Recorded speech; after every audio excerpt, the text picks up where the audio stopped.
नमस्कार साथियों, स्वागत है आपका अपनी कोचिंग विधि जुडिशियल एकेडमी में। And in this lecture we are going to study section number 378 of the CRPC which has now become section number 419 of the BNSS. Is there any change? No change in what? No change in concept, no change in anything except one change. Clause second में they have deleted the word Delhi Special Police Establishment. इस word को delete कर दीजिए। आपकी understanding, आपके concept के level पर कहीं कोई चेंज नहीं है। बस ये you need to adjust the section 378 now to change it to the 419 of the BNSS, nothing else, right? So let's start the class now. Let's proceed 378। Very very important, बहुत technical है भाई। इसकी wording में से confusion वाली है। एक एक शब्द को बहुत ध्यान देखना पड़ेगा आपको। 378 हेडिंग से क्वेश्चन आएगा। Heading is what? Appeal in case of acquittal. Now again who will go to the court? Public prosecutor जाएंगे। किस डायरेक्शन में जाएंगे? स्टेट डायरेक्शन में जाएंगे। क्यों? क्योंकि जिसके खिलाफ हमने प्रोसिक्यूशन शुरू किया था, that accused has been acquitted by the concern court. So again हमें एक माइन्यूटली चेक करना होगा कौन फाइल करेगा अपील, किस केस में अपील कौन सी कोर्ट में जाएगी। देखिए क्या, number 1, save as otherwise provided in subsection 2। Again same language as we have seen in case of 377, same language, तो I need not to explain it. And subject to the provisions of subsection 3 and 5, the district magistrate may in any case direct the public prosecutor to present an appeal to the court of session. Please mind it, who is the directing authority here? District magistrate, DM, district magistrate.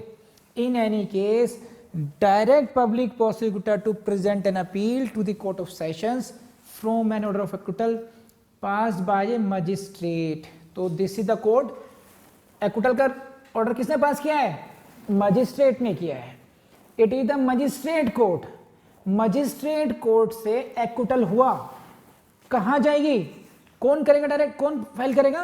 Public prosecutor file करेंगे। कौन सी court में करेंगे file? Court of session में करेंगे। लेकिन कब? ये बहुत इंटरेस्टिंग फैक्ट है, प्लीज गोल कर लीजिए, हाईलाइट कर लीजिए इसको। कैसे? Cognizable and non bailable. This offence is cognizable and non bailable. It means suppose if the offence is cognizable and bailable, I don't know what prevailed in the mind of drafters, why they made it so. If the offense is cognizable and bailable, if the offense is cognizable but bailable, then appeal will go to high court. Appeal will go to same court है, trial court is same, magistrate court. तो this में confuse you, क्या समझे? Trial court is same, magistrate court, सही है। Offence is cognizable, bailable non bailable छोड़ देते हैं अभी। But when it is non bailable, appeal will go to session court. When it is bailable, appeal will go to high court. कैसे? The 304A, causing death by rashness or negligence. This offense is cognizable है, but it is bailable. If the accused is acquitted in such case, appeal will go to high court, not to session court, and sometimes it may confuse you कि ये क्या बात हुई। Bailable offense हम लोग high court जाएंगे, but I am also bound to obey this Bail Act. Bail Act में यही लिखा है, you will go to session court only when the offense is cognizable and non bailable. तो keep it in mind, ऐसा नहीं है कि every magistrate का एक्विटल वहीं सेशन कोर्ट में ही जाएगा।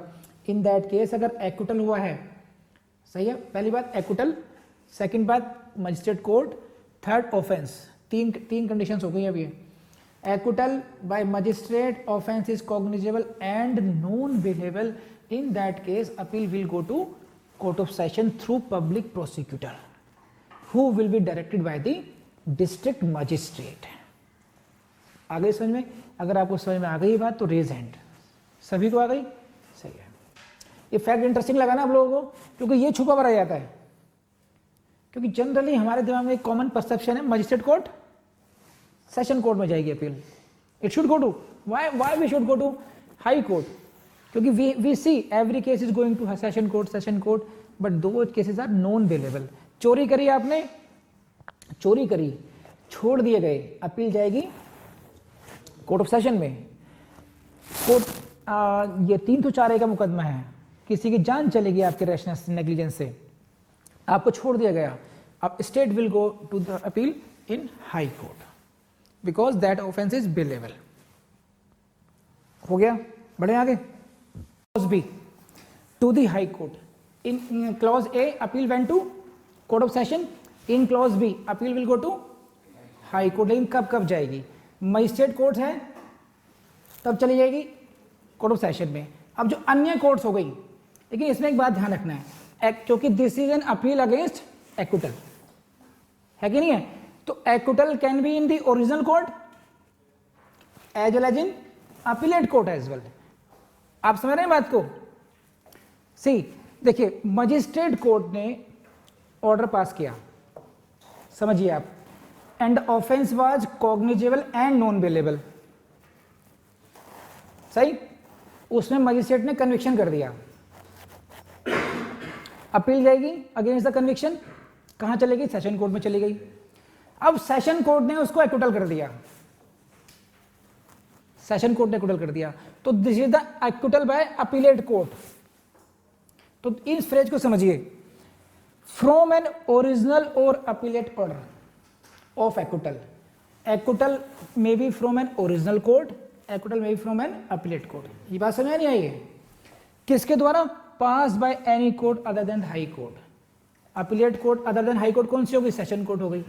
समझे आप? नहीं है, देखो बहुत टेक्निकल चीजें हैं, आपको एक एक शब्द को जब तक समझ में नहीं आए आगे नहीं बढ़ना चाहिए डायरेक्ट में, क्योंकि हो सकता है जो चीज छोड़ दिया आपने वही बहुत इंपॉर्टेंट हो।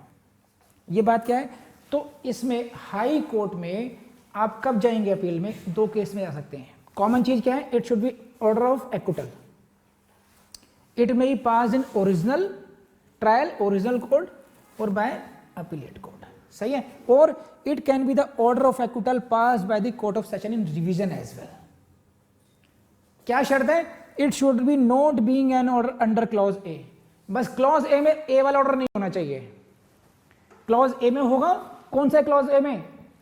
Cognizable and non bailable magistrate का अगर है तो वो नहीं होना चाहिए। बस इसका मतलब क्या हुआ? कॉग्निजेबल एंड बेलेबल होगा तो फिर आप चले जाओगे हाई कोर्ट में। आई बात समझ नहीं आई आपको?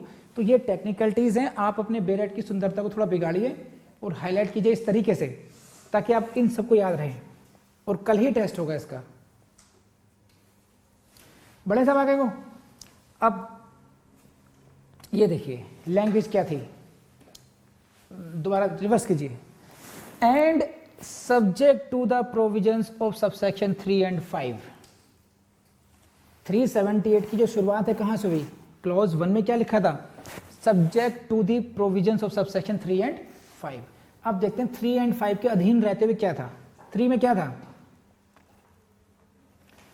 No appeal to the high court under subsection 1 और subsection 2 shall be entertained except with the leave of the high court.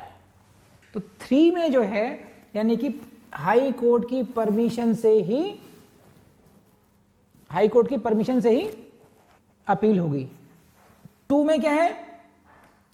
It is the replica of the 1। Just क्या स्टेट गवर्नमेंट की जगह सेंट्रल गवर्नमेंट आ जाएगा, बस जो हम लोग पहले देख चुके हैं, सही है? तो अपील सेम है, चाहे वो 1 में जा रही हो या 2 में जा रही हो, अथॉरिटी सेम है, केवल सेंट्रल गवर्नमेंट और स्टेट गवर्नमेंट का अंतर पड़ा बस। लेकिन क्योंकि क्लॉज में क्या लिखा था? This is subject to the provisions of subsection 3। Subsection 3 क्या कह रहा है? It should be with the leave of the high court. High court की परमिशन से ही फाइल करोगे आप। वो कॉन्स्टिट्यूशनल मैटर वो आ गया, क्रिमिनल उसमें जो आ गया उसकी मैं बात बाद में करूंगा। देखो जो आप 134 में क्रिमिनल रजिस्ट्रेशन में बात कर रही हो, सुप्रीम कोर्ट की बात कर रही हो आप, है ना? वो अपील 134 में अपील टू सुप्रीम कोर्ट है। This is not to appeal to supreme court. ये कौन सी बात कर रहे हैं हम? अपील इधर appeal will go to court of session और go to high court. Leave of the high court का मतलब है हाई कोर्ट की परमिशन उसमें हमें सुनने के लिए आ जाएगी। इसमें ये हम लोग सुप्रीम कोर्ट की बात नहीं कर रहे हैं यहाँ पर अपील की, ठीक है ना। 134 article 134 constitution deals with the appeal to supreme court in criminal matters. Then जो सर्टिफिकेट होता है वो हाई कोर्ट का, हाँ वो अलग चीज हो गई वो। No application under subsection 4 for the grant of special leave to appeal from an order of acquittal shall be entertained by the high court after the expiry of 6 months where the complainant is a public servant and 60 days in every other case computed from the date of that order of acquittal। तो 3 और 5 को मैं पहले पढ़वाना चाह रहा था आपको कि कौन कौन सी और प्रोसीजर रिक्वायरमेंट्स हैं, leave of the high court and the duration. लेकिन ये कब है, एप्लीकेबल ओनली ऑन सबसेक्शन 4 हो गई है। अब दोबारा पढ़ लेते हैं, देखिए इसको।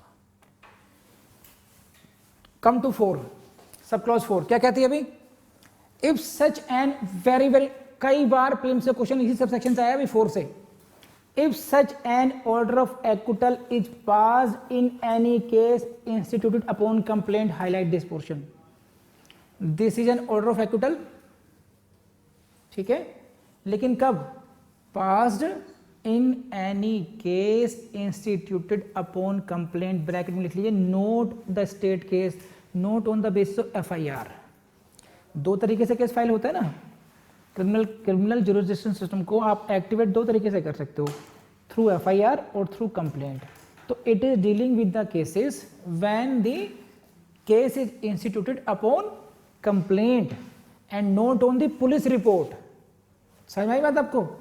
तो पहली बात complaint, case instituted upon complaint, and second word order of acquittal.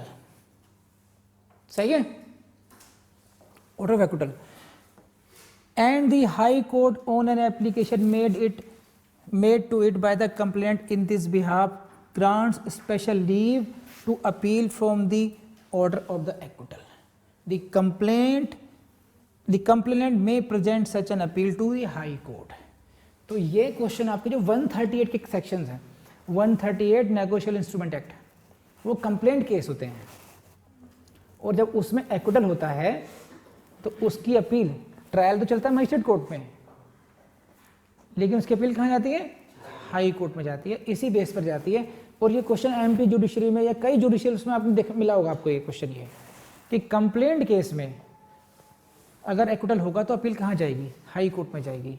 या कैसे देंगे कि 138 नेगोशियल इंस्ट्रूमेंट का केस है, उसमें एक्विटल केस में अपील कहाँ जाती है, हाई कोर्ट में जाती है, इसके बेस पर जाएगी। भले ही ट्रायल कोर्ट कैसी हो, मजिस्ट्रेट हो वो। आई बात समझ में नहीं आई है, तो ध्यान रखना। अभी आपने जो सब क्लॉज 1 में था, दैट वाज ये वाली लैंग्वेज थी, देखो ये अब रिकैप करते हैं। Subject to the provisions of subsection 3 and 5 पढ़ना था हमने इसको। इन कोर्ट्स को अपील जाएगी। सबसेक्शन 3 में क्या मिला हमें, no appeal to the high court under subsection 1 और subsection 2 shall be entertain except with the leave of the high court. High court में आप प्रवेश करेंगे हाई कोर्ट की परमिशन के साथ। हाई कोर्ट में हाई कोर्ट की परमिशन से ही जाएंगे आप, सेशन कोर्ट की बात नहीं कर रहे हैं। सेशन कोर्ट में अगर जब लीव आपको अपील फाइल करनी हो, you don't need any kind of permission from any authority, but when you want to file the appeal, भले ही अब subject to clause 3 था, इसका मतलब क्या हुआ, even if the acquittal order is passed by the magistrate, एक बात, it is offense is cognizable plus bailable, appeal should go to high court as per the sub clause B 1 का B। लेकिन if you read it with 3 then you will have to need the leave of the high court as well to file that appeal। अब बात समझ आया combine करके, नहीं आया, नहीं आया। देखा मेरा काम इतना ज़्यादा है कि मुझे फेस के एक्सप्रेशन भी पढ़ने चाहिए पहले, वरना वो हाथ नहीं उठाएंगे। चलिए मैं दोबारा समझाता हूँ इसको, दोबारा समझ लेते हैं इसको। देखिए in section 378 we are going to file against an order of acquittal। There are two authorities, number 1 court of session, number 2 is high court. दो बातें हो गई। हाई कोर्ट में हम कब जाएंगे और सेशन कोर्ट में जाएंगे, उन दोनों के अलग अलग क्राइटेरिया फिक्स है, जो कि आपको 1 की क्लॉज ए में मिल जाएगा और बी में मिल जाएंगे। लेकिन जब 1 की शुरुआत होती है तो क्या है, subject to the provisions of subsection 3 and 5 भी होगा, कि यानी कि ये जो अपील को राइट जा रहा है, appeal filing appeal to court of session और to high court, that will be subject to the provisions of subsection 3 and 5 as well.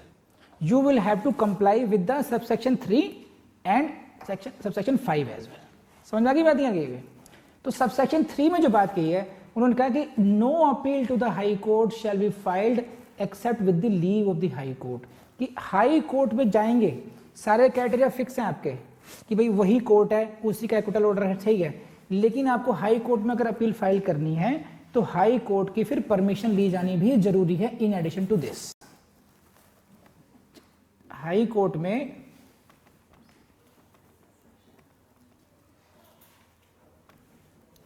हम कब जाते हैं अपील में?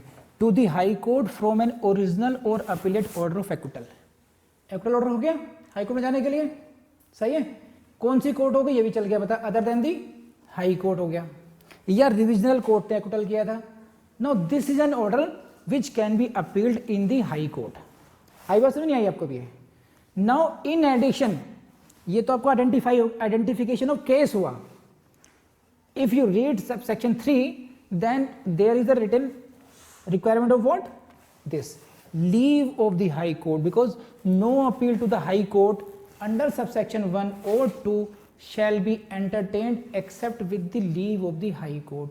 हाई कोर्ट की परमिशन के बिना आप हाई कोर्ट में अपील फाइल नहीं कर सकते। अब समझ में आया madam?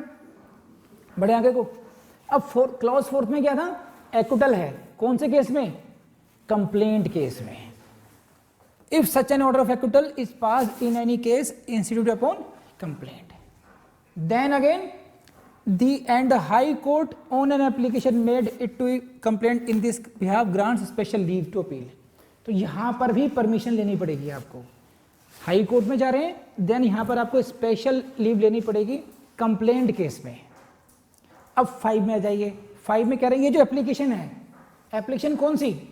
Application for seeking permission of the high court. 5 no application under subsection 4 for the grant of special leave to appeal from an order of acquittal shall be entertained by the high court after the expiry of 6 months where the complainant is a public servant. अगर complainant public servant है तो आप 6 महीने के बाद भी नहीं जा सकते, तब भी आपको 6 months का टाइम मिलेगा। और ये 6 months का टाइम है, this is important for your prelims exam, कि पब्लिक सर्वेंट कंप्लेनेंट होगा तो कितने दिनों के अंदर उनको परमिशन ले लेनी चाहिए अपील फाइल करने की? मैक्सिमम टाइम कितना है? 6 months, और otherwise it is 60 days in every other case. और ये कहां से करेंगे compute? Computed from the date of that order of acquittal. तो अब दूसरे शब्दों में समझ लीजिए, अगर कंप्लेंट केस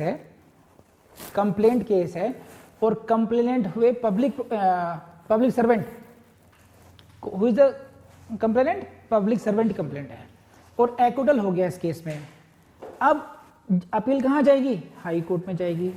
तो हाई कोर्ट में जाने के लिए आपको क्या चाहिए? स्पेशल लीव चाहिए। स्पेशल लीव कब मिलेगी आपको? जब एप्लीकेशन फाइल करोगे आप। तो वो जो फाइल करने के ड्यूरेशन है, जो लिमिटेशन पीरियड है, वो कितना है? वो है 6 months।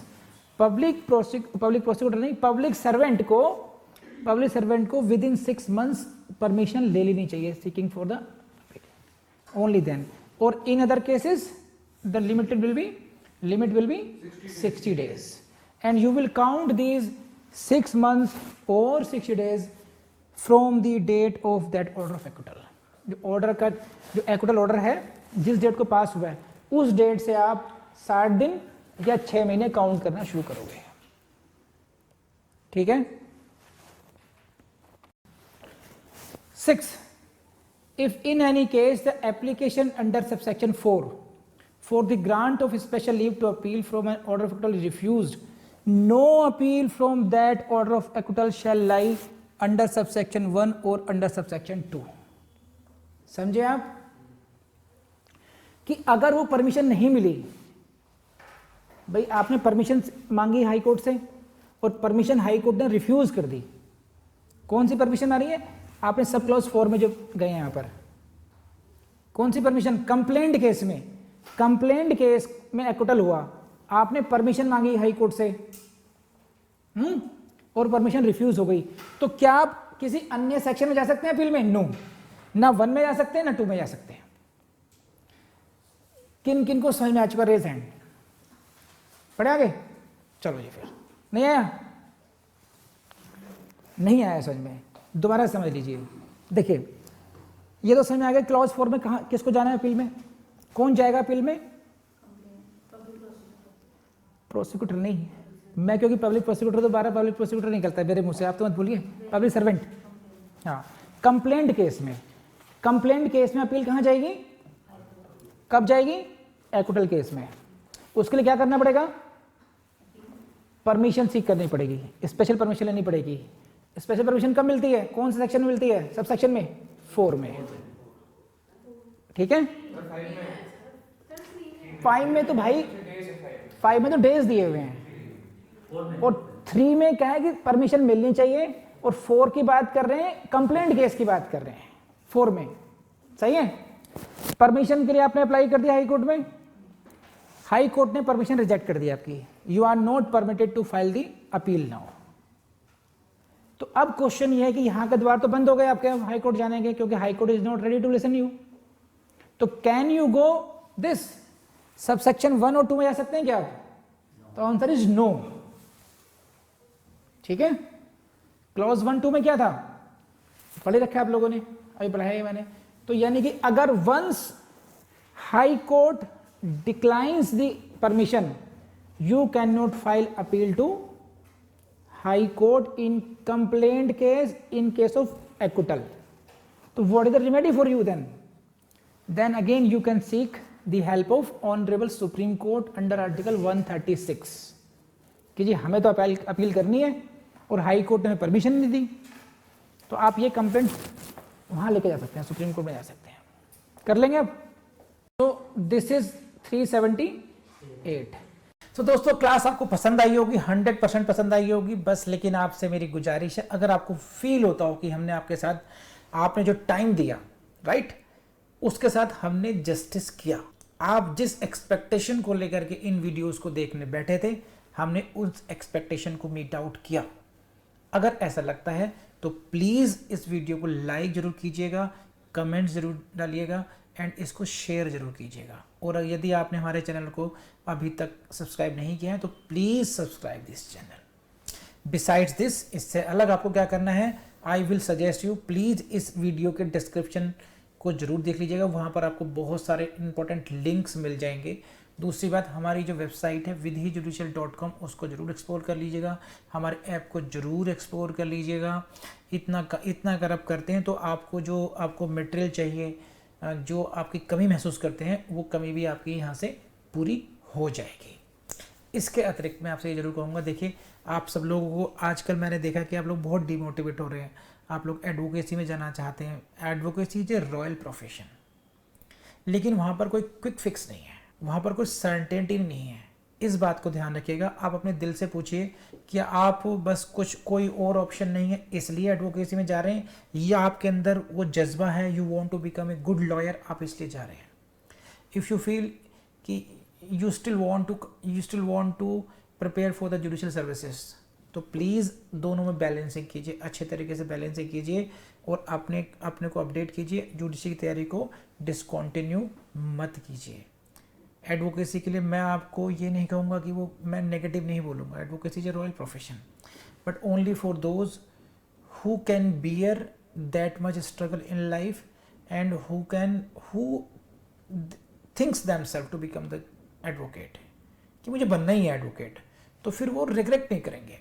अंडर कंपल्शन करोगे, मजबूरी में करोगे, तो फिर कुछ दिनों बाद वापस आ जाओगे। तो ध्यान से जाइएगा।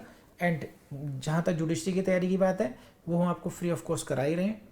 इतना कर लीजिएगा जितना मैंने करा दिया सभी सब्जेक्ट्स में, उसको रिप्रोड्यूस कर दीजिए बस आप, यू विल बिकम जज।